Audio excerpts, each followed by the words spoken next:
Nabi SAW menangis. Kenapa ya?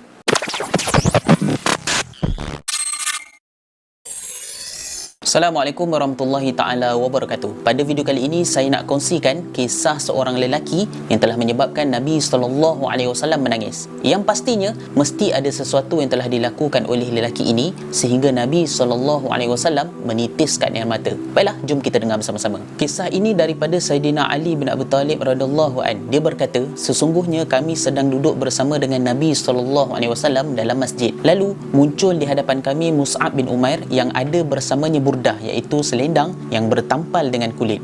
Apabila Nabi SAW melihat Mus'ab, Nabi SAW menangis mengenangkan kehidupan nikmat dunia yang pernah dilaluinya dahulu jika dibandingkan dengan keadaan sekarang. Perkara ini ada disebutkan di dalam Jami' At-Tirmizi. Baiklah, hadis ini menceritakan tentang betapa bersungguhnya Sayyidina Mus'ab bin Umair dalam agama Islam sehingga kan Nabi SAW menangis. Kehidupan beliau dihabiskan untuk berdakwah dan berjihad di jalan Allah Subhanahu Wa Taala menjadi satu perkara yang sangat menyentuh hati Nabi SAW.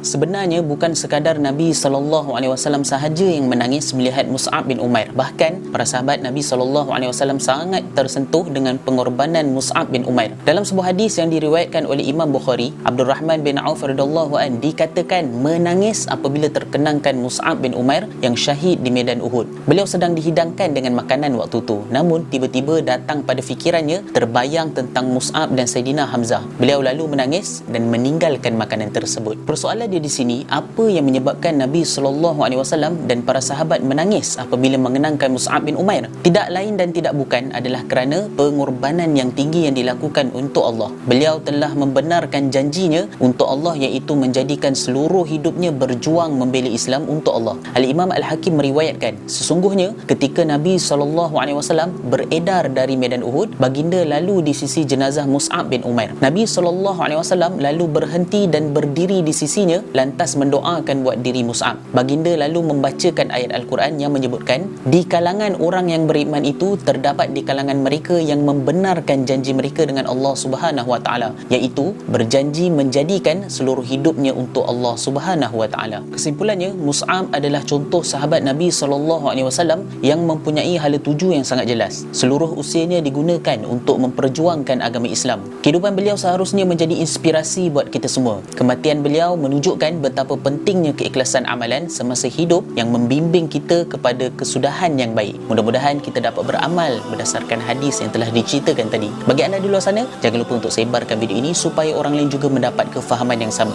Bercakap dengan fakta, yang penting jangan auta. Wabillahi taufiq wal hidayah. Assalamualaikum warahmatullahi taala wabarakatuh.